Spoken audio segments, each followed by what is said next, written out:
Hello, everybody, and welcome to episode 3 of Cars with Cocktails. I'm your host, Paul Barrett, joined by my co-host and our resident racer, Max Wobbles. And today we're going to be drinking and talking about cars. So today we're drinking the 7 and 7 is what the name of the cocktail is. It's originally named that way because you're supposed to use like Seagram's 7 or something. We're not using that. We're using the Bullet whiskey that we used in our other drink because we still have it and I didn't want to buy any more. So, and then mixed with 7-Up. So it's just 1 ounce of that and then you fill it up with 7-Up until you like it is basically how it goes. And you served on the rocks. I like it. I mean, I think it's... I wouldn't have thought I would have cared for it, but I guess it's not so heavily poured. Probably depends on how you mixed it. If it was more heavy on the bourbon, I probably would like it less. So since I'm a Nancy and I'm not really a brown liquor drinker, it's all right. A Nancy boy. A few different topics that I thought were interesting, mostly kind of light, a few light ones. But we can start with the Honda E, which is the Honda EV, which is, I guess it's a standalone vehicle.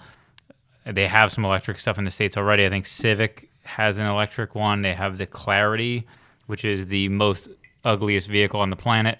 And That's a bold claim. it's pretty terrible. Have you seen a Quavale Mangusta? I don't even know what that is. Okay. But the Honda E is a super cool looking car, and they're talking about it not coming to the States because... Didn't it just come out in Europe? I think it's just available for sale or something? I think it's just available for sale. I had seen some reviews about it, some like video reviews and the test drives and blah, blah, blah, and all kinds of stuff. Looks like a cool ass car. I love the way it looks. I think it's dope. It's electric and it's expensive. What is, I never saw the price when I was looking. The price point roughly would be about $30,000 here. It's not horrible. It's not insane. It is, and I think the range is 137 miles for the top of the line range one. So, and that's in the Euro spec too, which is supposedly more forgiving for mileage than the US EPA rating. Correct. So maybe it would get down to like 110 if they did the EPA rating or something in that range. And that's why they decided not to do it. And whatever, it was a cost benefit thing. I don't know. I think people would still buy it, honestly, just because if you're the type of person looking for an electric car and you like that car, it has that whole like original Mini Cooper, or not original Mini Cooper, but the first iteration of the new Mini Cooper. The BMW Minis. The BMW Minis when they first came out, and that type of thing where it has nostalgia feel to it. You know what it reminds me of is was it the N600, that little thing that we saw with the motorcycle engine at SEMA?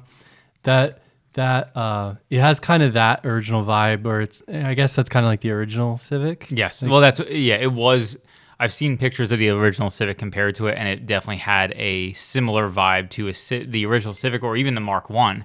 It actually, to me, if the Golf hadn't morphed over time into being a much larger car, it could be a Golf, like a current model Golf. Yeah.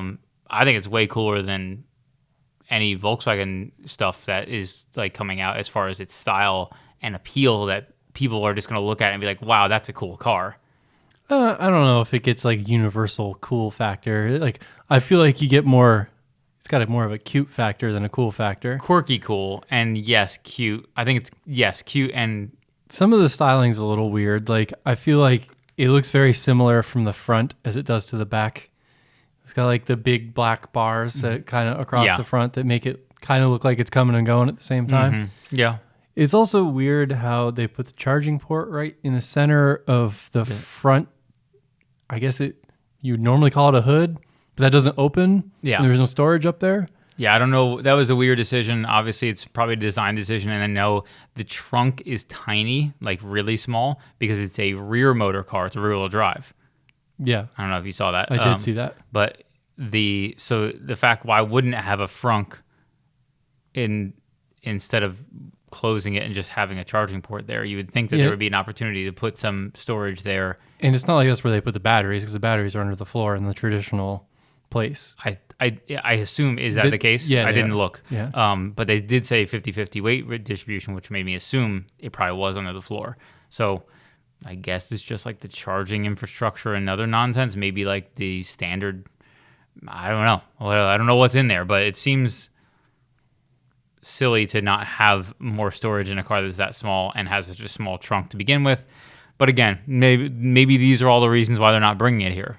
I think it would be cool if they took that car and did kind of like the key cars that they have in Japan. They have this, I think it's like an S600 or something along those lines. It's like a baby S2000. It has like a 3-cylinder engine in it. It'd be really cool if they took that, the Honda E, they took that and put like a little sports car body on it, since, all the stuff is on the bottom. You just put a different body on it. Right. It's rear wheel drive. It would be a super cool little electric coupe. Yes, it would be. And then the small storage space and the limited range is way less of an issue, because it's not something that you would ever really want to drive all day, every day, because it's a small sports car. Yes. If it was fast, I think it would sell a lot.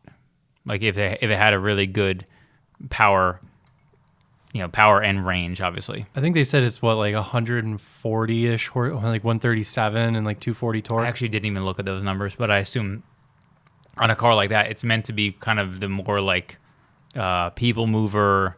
They said that it was supposed to be kind of fairly sporty from what I saw. Yeah. They said it was designed around city stuff. So, a lot of the interior looked, I don't know, very similar to everything else now. I don't know if that's... Have you seen the dash? Yeah, it's cool. I mean... that's not similar to really anything else. It's all one big screen. Yes. I feel like it was kind of Mark 8-esque a little bit in a lot of ways, in the same styling. Different, but the same in the sense that it used a lot of screens.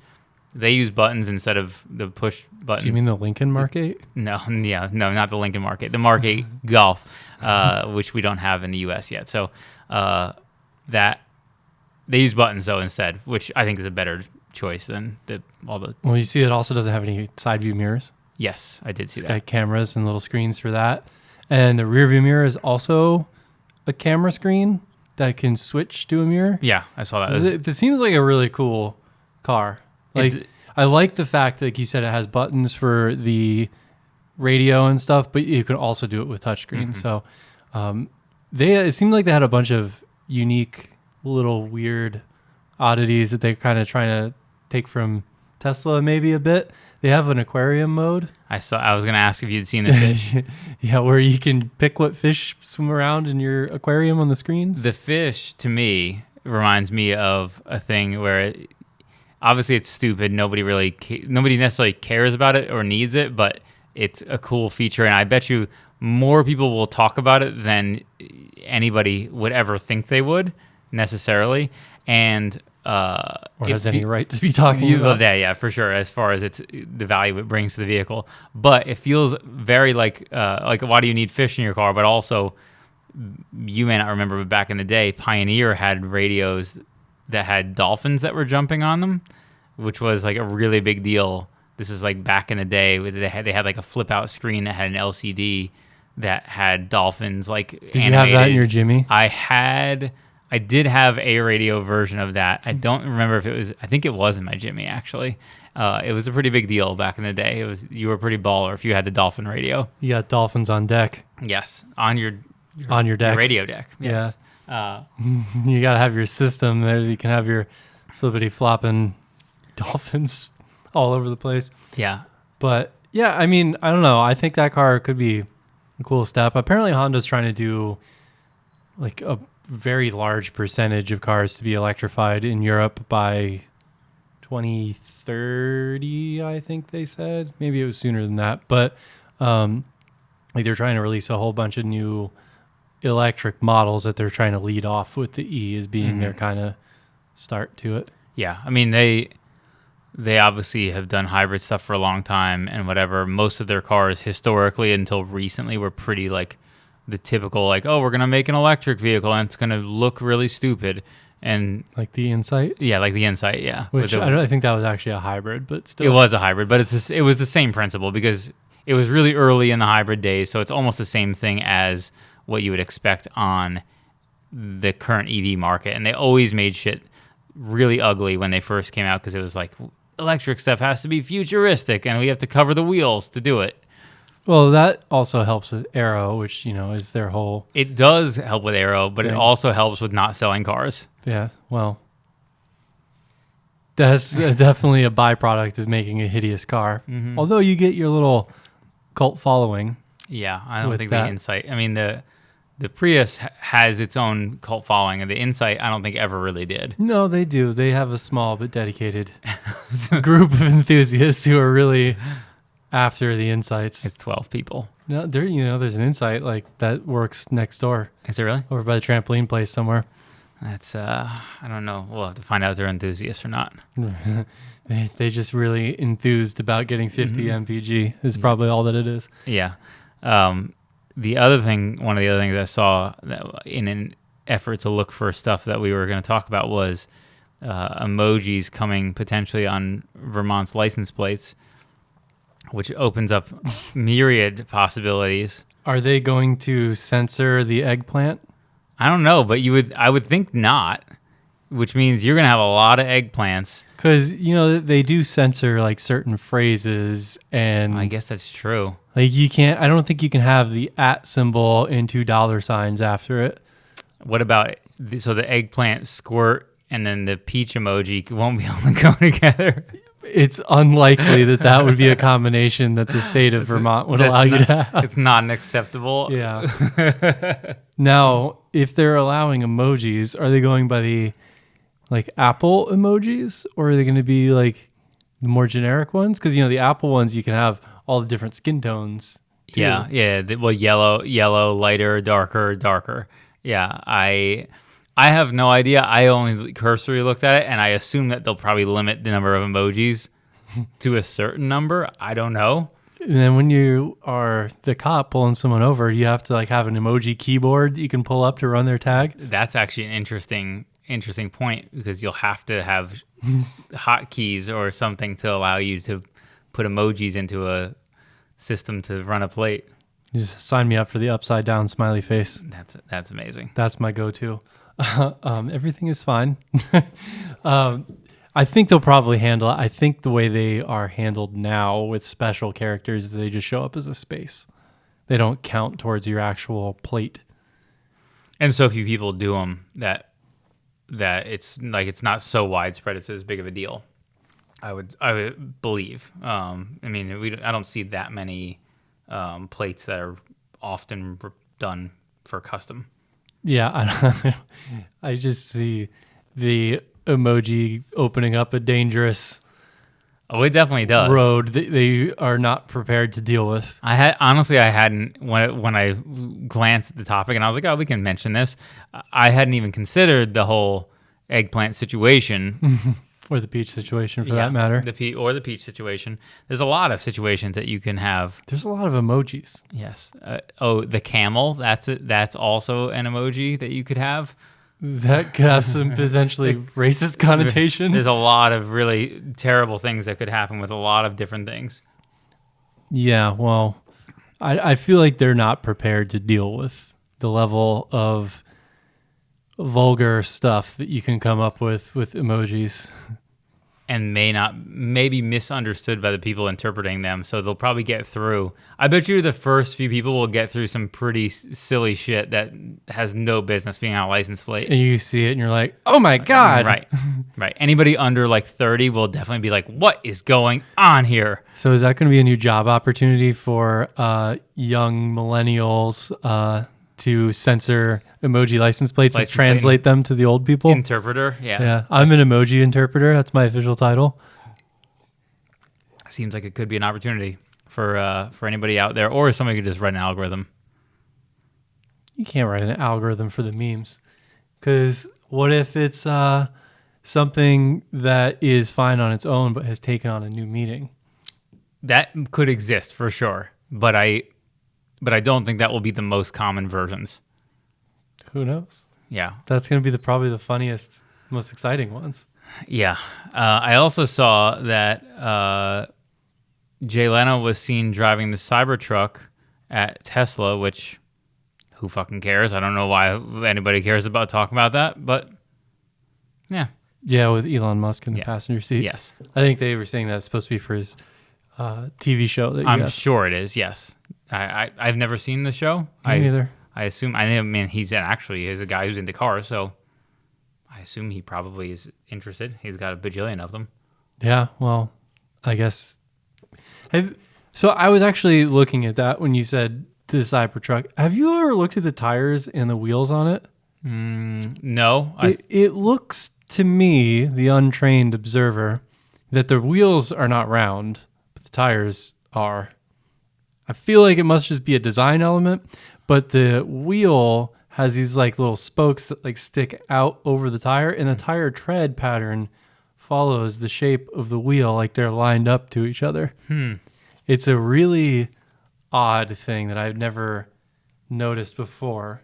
I can't say I've noticed that. I mean, I remember them being kind of like bulbous looking, like they were looking for an off-road look, but bulbous. Yeah, they were. Yeah, which I know there was some controversy about that, about the test that they showed of pulling the F-150 was a rear-wheel drive F-150 that they were pulling or something like that.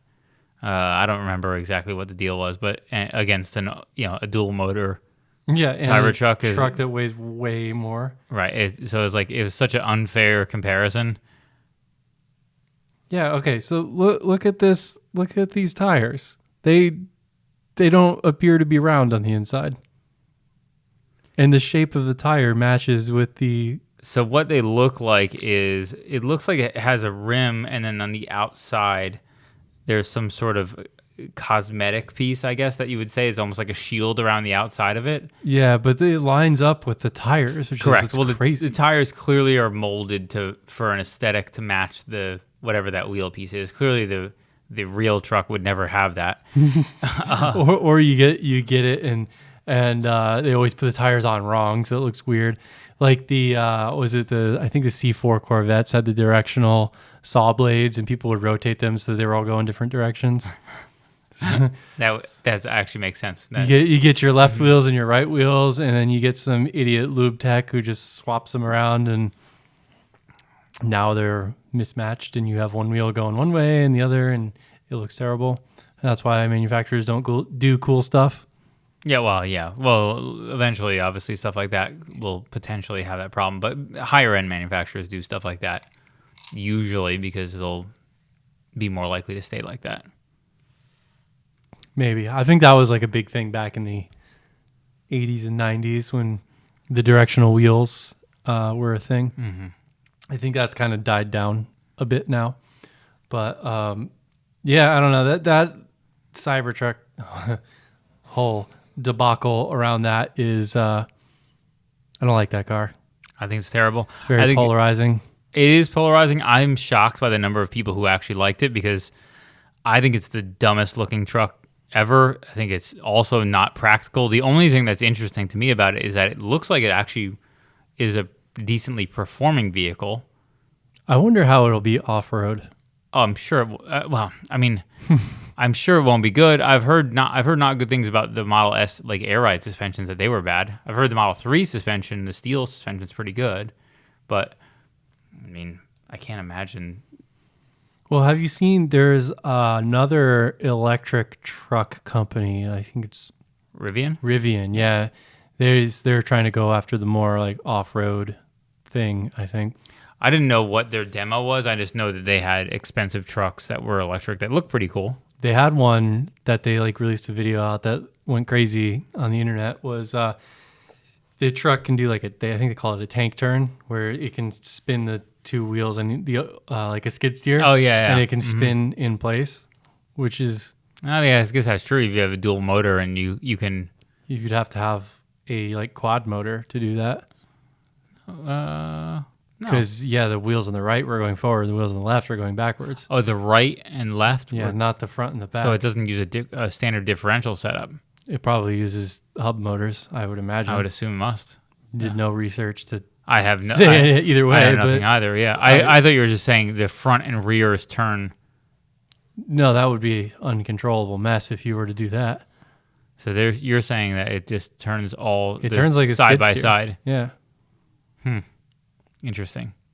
Yeah. I thought it was just spinning around, basically. No, that would be just an uncontrollable nightmare if you just put one like the front in drive Yeah. and the back in And- reverse yeah. or vice versa, and it would probably spin around. It would but spin, yeah. It would probably spin. not in a direction in which you would be able to expect what it was going to do. So then I must use a quad motor setup then.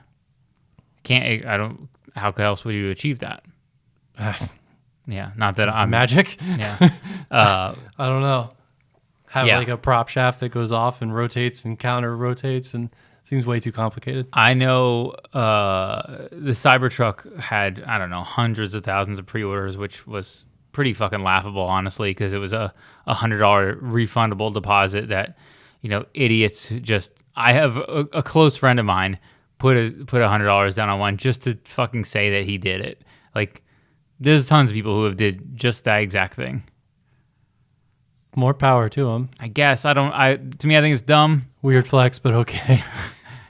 Is that too old of a meme now?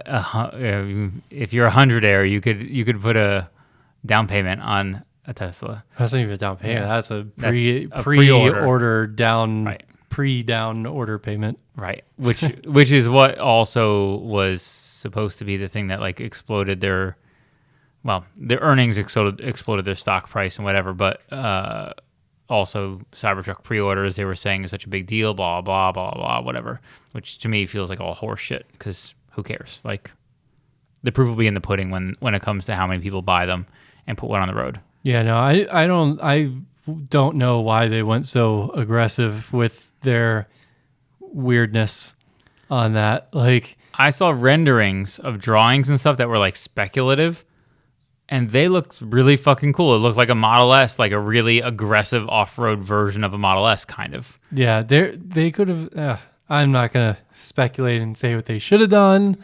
I think they should have gone a very different direction. Now, who knows? I could turn out to be historically wrong. My opinion is it's going to flop flat on its fucking face because... I don't think it's gonna flop because I feel like they've become this weird entity that they'll sell what they sell anyways. Yeah, they have a kind of an Apple vibe where they have a cult following that people who will always buy their stuff no matter what, for sure. I think that exists, but I also think that regular people are not going to be looking at a Cybertruck. Because what gets me is like it seems like it would have been way easier for them to go completely weird and off the wall with like their semi-truck that they're doing. But their semi-truck just looks kind of like a cool semi-truck. Right. That's what I expected the pickup to look like a cool pickup. Right. And the semi-truck has the Tesla design language. Like you look at it and you think like, okay, I can see how that's related to the other Teslas. Yes. Then you get the Cybertruck and Not it even looks close. like a 4-year-old drew it. Right. This is what everybody says, you know, Right. oh, this is the car I drew when I was in elementary school. It finally is real. Right. And it's like, I see you know how to use a ruler. It does seem... I mean, I don't know. The one thing that I think that is pretty wild, and I thought it was potentially going to happen, was that this was like all a troll, and they were going to use this for PR to make everybody explode, and then they were going to release the actual design. And We could only wish that that's what happened. if that was true, it would have already have happened by now. So that's definitely not what's going on. But I thought that there was a possibility that that was going to happen after the launch. Now, it didn't happen, so whatever. But Do you think they have a backup plan in case it just completely flops that they can just, haha, this is a joke? I don't think that's the way making cars works. Like, you just be like, if people don't like this one, we'll just switch over to this one real quick.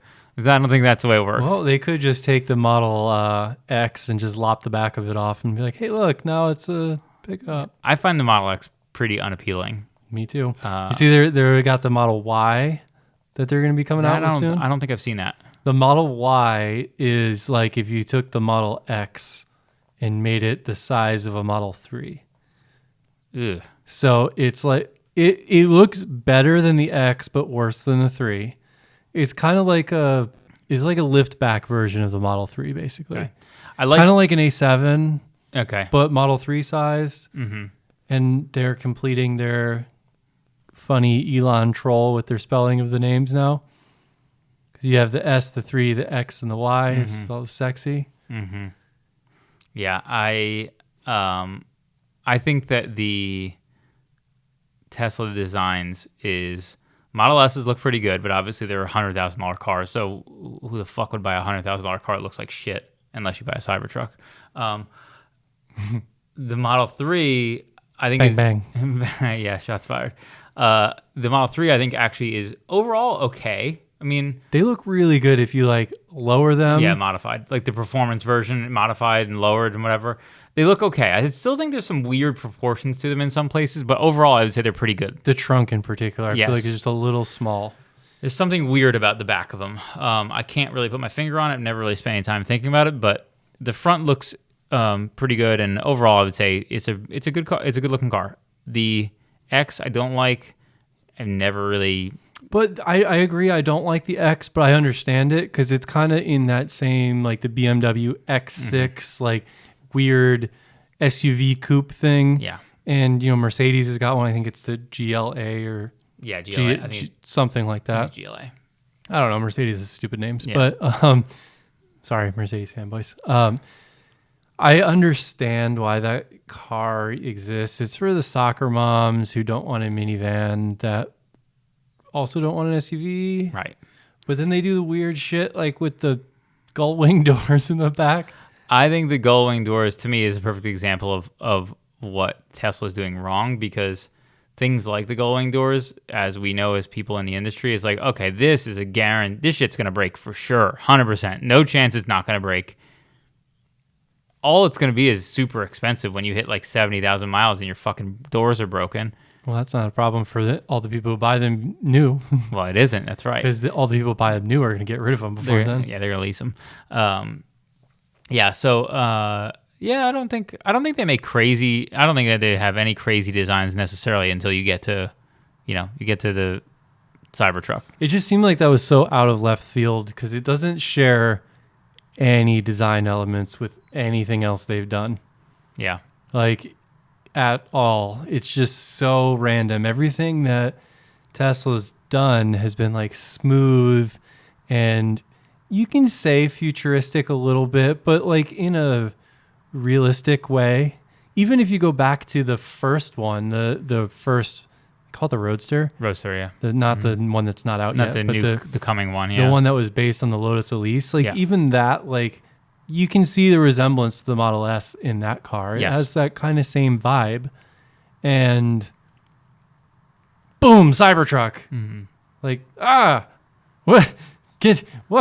I think what the problem is that they were focused on the rigidity, like using the body of the external of the vehicle to create the rigidity, which is why it looks like that. I think, I don't know, I could be way fucking wrong. Well, that's why the original Honda Ridgeline looked weird. Right. It had that bed that sloped down like Yes. that too, because that was a unibody, and they did that to make the truck more rigid. Right, which is useless on a pickup truck because then you can't go over the edge of this side of the pickup truck. Let's be real. You can't do that with any modern pickup truck anyways. Well, they're too high. Yes. Yeah, but you can step over the tire like you would do. Even then, the tires are big now too. Like the F350 I struggled to step onto the tire. The F350 is a different. It's not an F150. F350, F150 is The overall wheel diameter is about the same between those. yeah. They're definitely high for sure. It's not like an S10 where you just kind of reach over and throw some shit in there. Even my Tacoma was high, Your Tacoma was pretty high. and I was just not lifted or anything. They're all that same height now. Was that not an off-road one though? It wasn't off-road, Yeah. but they're all the same height. The off-road gets like slightly bigger tires, but it's barely any taller. The main difference is it doesn't have like an air dam in the front and stuff. Yeah. And Yeah. like diffs and shocks, but it's not any taller. So like it's just all trucks now are just high It's interesting. and impractical for putting things inside them. Yeah. It's only good for showing off, flexing on people, and towing. I went to the gas station earlier today, and there was like this group of what I can only assume were high school kids that had just gotten back from golfing. So they're at the chubby shorts on, a mid thigh, and they were all parked in a row with like 6 brand new F-150s, all like. Well, I don't think they were all F-150s, but they were all new trucks. And I was like, oh. That would not have been I was going to say like 3 Series BMWs. No, it was a very strange to walk out and see them get into that. I was like, not what I would have called when I saw that inside. But That's That was interesting. a random thought, but they just have these big old trucks, Yeah. and they're all lined in a row.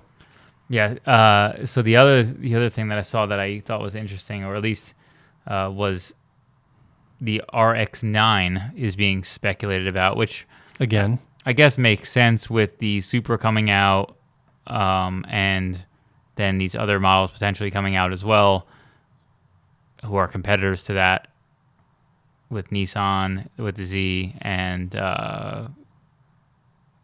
that's one of the original competitors to the Supra and the Z was the RX-7. It is supposedly not going to be a rotary. I heard that, which there's also some speculation around that they might call it an MX-9, which I would be more down with, because I feel like that'd be dumb. the RX has always Been a rotary. from the old RX-1, RX-2, RX-3, RX-4, 5, 6, 7, 8. They're all rotaries. I understand why, but to me, much like the Porsche Turbo with the Taycan being an EV car that couldn't possibly have a turbocharger, it's a branding thing. And I feel like if you name it an MX, it's going to be, no one gives a fuck about an MX-9.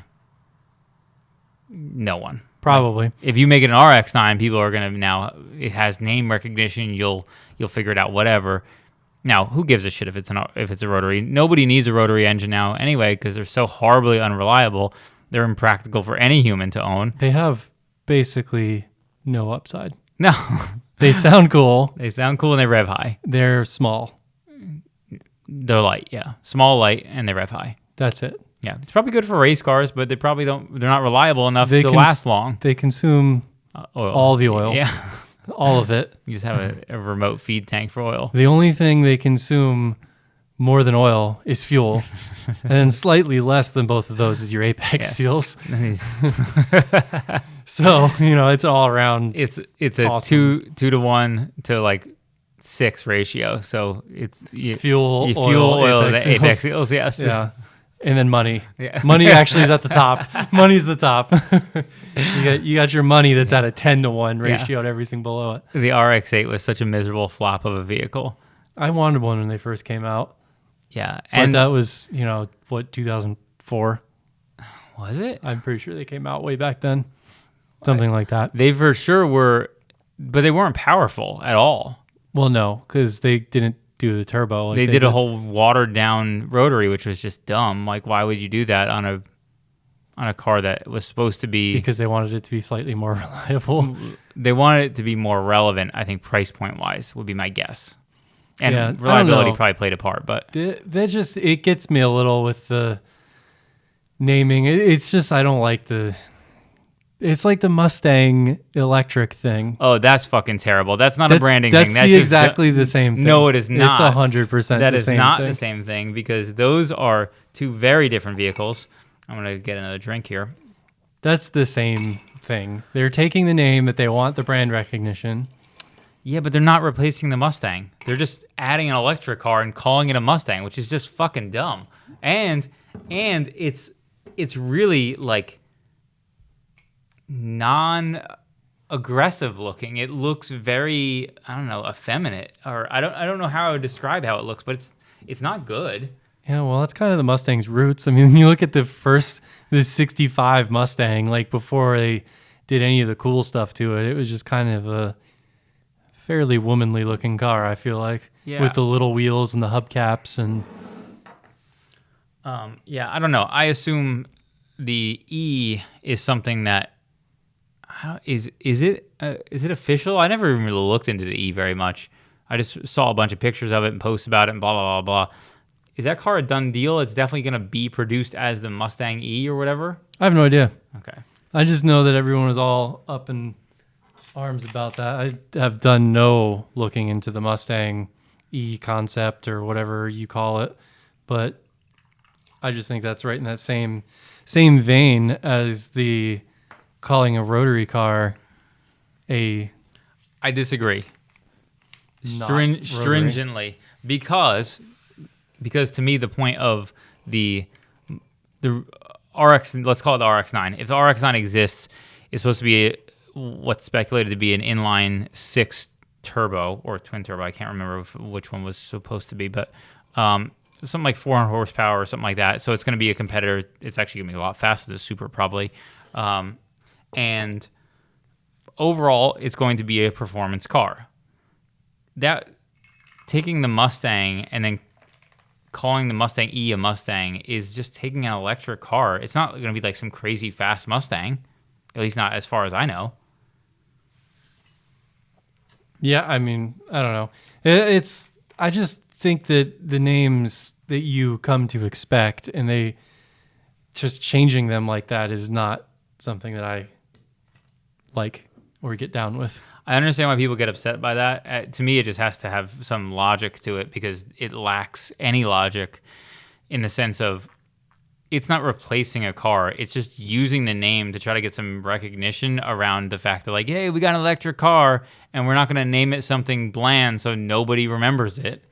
So, I mean, honestly, as a marketing play or a PR play, even though they pissed a bunch of people off who are like diehard Ford guys,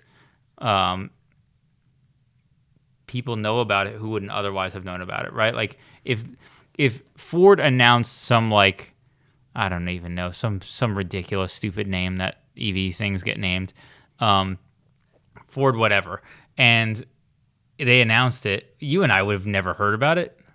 Probably not. We don't follow anything that would have made that relevant. It's probably a completely uninteresting vehicle, nothing notable about it at all other than the fact that Ford is doing an electric car, which everybody's fucking doing now, so whoop-de-doo. So name it a Mustang, now we're talking about it.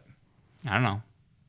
Yeah, I don't know. It's just like you take something that's always meant one thing, and now suddenly it doesn't mean that anymore. It's just what is hurtful as somebody who's already a fan of them. But I think the car is going to be sweet. I'm 100% down with what they're saying that they want it to be. are you saying the Mustang or the Not RX-9? the Mustang. We're back to the Okay, the we're back to Mazda. the RX-9. Yeah. But here's the thing. Meant to be is subjective depending on what you're talking about, what it was meant to be, right? Like, Well, the R's always stood for rotary. But I know, but you're picking the window of like, oh, it was supposed to be rotary instead of what the car was as far as like a front engine, rear wheel drive performance car, blah, blah, blah, blah, blah, whatever. So if you depending on the frame that you're looking at, it may accomplish whatever that is. It's just the frame you're looking at is R stands for rotary. It should be a rotary. Like turbo stands for turbo. It should be turbo. It should be turbo. But That I still stand behind both of those things.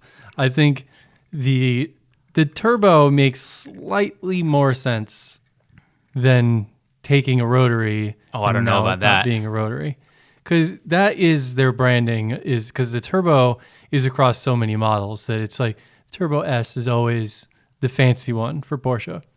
Doesn't matter what it is. A Turbo S Cayenne, Panamera, 911, 944. Turbo S is the fancy one. Makes sense. So you add that to something that doesn't have a turbo. It would be worse if they called it a Turbo S and it was non-turbo gas engine. That would be a real... Well, yeah, that would be weird. But it's only like the electric is not really any different than that. It really isn't any different. When you're talking about semantics, yes, it's not. But when you're talking about to me, the intent behind it is kind of the same. I understand. Here's what I'll say the difference is. The difference, I would rather see an EV named, Taycan named whatever, S model, and then there's I don't know, whatever we would go after S. You know, you could make it R, whatever. GT could be a thing that you could call it, whatever. That, I would think that would be fine because the Taycan could still be known as, this is the fast model of the Taycan, right? Like a GTE Taycan would be cool. Correct, right. Then you go still with Porsche's naming schemes of GTs being the fast ones. It probably has to do with a copyright thing with Volkswagen, would be my guess. But that probably legitimately is why. But I mean, Volkswagen could license that to them. They're the same company. Yeah. Well, So sometimes companies within themselves sue each other. That's that happens sometimes. But with the Mazda, the reason why to me it's more, I would much rather see them do it is because otherwise no one's gonna know about it. No one's gonna remember it. It's gonna be irrelevant. No one's going to give a shit about an MX-9. I don't know. People love the MX-5. The MX-5 is the name it's been for a long time. Yeah, it's always been the same thing.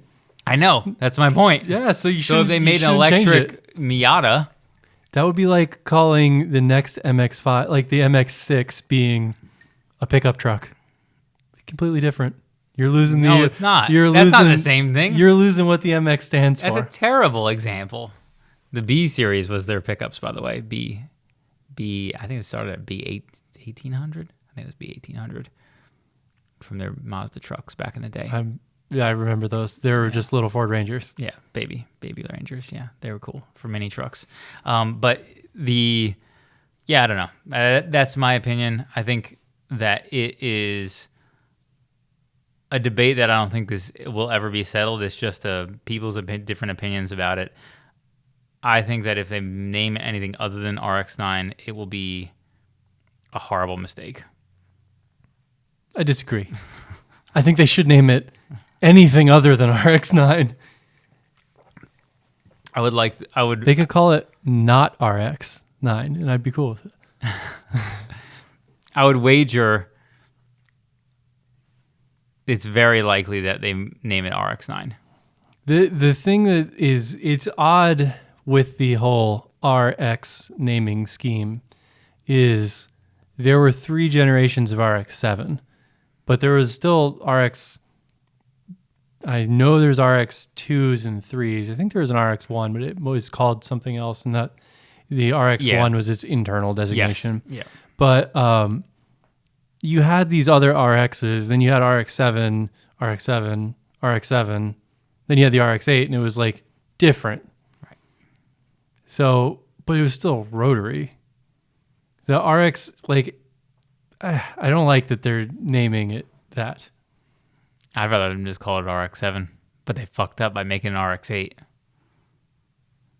But no, this would be a real abomination if they called it an RX-7. They can't do that. Well, they can't now because they already went RX-8, so you can't go backwards. Sure you can. Look at Porsche. Well, they just do 911, 911, 911. 99. They're at 992 now, but 993 is from the early 90s. Yeah, I don't understand any of the Porsche naming schemes. I think they're the dumbest shit ever. I don't understand it. That's all I got to say about it. It was originally like each model had its own number, and then 911 just got such minor like things. They just became the model, and then they went to 996, 997. They didn't do 991 or 998 for some reason, and then they went to 991 from 997, and then they have the point ones and the point twos. Mm-hmm. It makes no fucking sense. Is really the deal. It makes absolutely no sense to me. I'm curious to see what they do with the next model, because it can't be a 993 because they already had 993s. Or can it? I mean, who knows? Maybe they'll just say fuck you to the old 993s. And like, you guys aren't 993s anymore. You guys have to call us 993s too. We're gonna backdate you into something different. We're gonna rewrite history. Yeah, I definitely think that the Porsche naming scheme is completely ridiculous. It makes no sense. BMW's is also fucking stupid, but not quite in the same way as Porsche's. Well, it's because BMW changed how they did it. Because it used to be like my car, E46. Right. They're all E46s. Right, E30. The coupe E46 is an E46. The convertible, the sedan, the wagon, they're all E46s. When you get to E90s, which is the next one after E46, because that makes sense, is... Right, 30, 36, 46, 90. Well, the reason for that jump is separate, but when you get to the 90s, you have E90, E91, E92, E93. Right, based on doors and... You have E90 is a sedan, 91 is the wagon, 92 is the coupe, and 93 is the convertible, I think. Which it kind of makes sense to designate them that way differently, as their chassis numbers, their different bodies, I guess, supposedly. I don't know. As people in the industry, like we're in the industry where we do that stuff as well as far as designation by models, and we have no confusion over like, oh, that's a Mark 7 wagon. Right, but I think if you were to go by like what Volkswagen calls it, it probably has a different designation. Internally? Yeah. Probably. I mean, I don't know. I don't know, maybe not, because They like say Avant, but it used to be like, well, we go by Mark 5, 6, 7. They go by A. right. Yes. 5, 6, 7. Yes. There's probably some other internal designation, but most of those cars are substantially the same. Where on BMWs, most of the stuff's different. Like, for example, on a coupe in a sedan, they have different headlights, taillights, hoods, fenders. Everything's different. Where on a Golf, everything's the same except the doors, right, and the pieces that attach to the doors on the inside. Yeah. So I think it makes a little bit more sense for people who don't parts bin as much, like BMW, where all that stuff's different. Yeah. But I don't know. It's such a complicated world out there. And then you got other things. Now that we're on the subject of terrible naming conventions, you had the LS engines from Chevrolet, right? Now they're back to the LT for the new ones. So there's LT1s that are in Corvettes and LT4s. But LT1s are like from the 80s. Yeah, like way back in the day. The LT1 is before the LS, but now it's also after the LS, and they're the same name, but they're wildly different things. So you could have an LT1 and be like, oh man. So current ZL1 is... I think the new ones are LT4s in those cars, the supercharged ones. But an LT4 was also an old engine. An old engine. Yeah, like late 80s. Yeah. I think. Which is just like, I don't understand. I guess maybe because they had an LS9 and they didn't want to go to an LS10. Well, I think that's a lot of it is they don't want to go to double-digit numbers. And I think that's what happened with Porsche is they were like, oh, 997, we're running out of runway. I mean, they could have done 998. I wonder if they had an internal 998, and then they were like, oh, we can't use that because we have an internal designation. And then they were like, if we go to 999, we're going to have to switch anyway after that, so let's just switch now. Well, that's what their naming scheme originally came from, was that every new car had every project from Porsche had its own designation. Like it started as 001. Yeah. And then ended up at 991, 992. Like, that's why the 944 and a 944 Turbo is a 951. Like because there's models in between there. Right. And then like in Europe, the right-hand drive 944 Turbo, which in the US would be a 951, is a 952 because it's different. And like that is their part number designations. Right, which is from the parts perspective is amazing. I'm sure for manufacturing, it's a million times easier too. As people in the parts industry, we understand designating model as your prefix ahead of time makes everything so much easier. It gets a little complicated when you do like early 997s. The engines are the same as 996s, so like the engines are 996 parts. Right.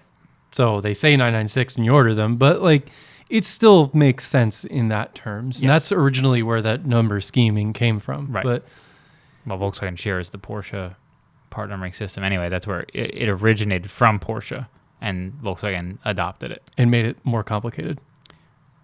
I can't say exactly how it's changed over the years, but it certainly has.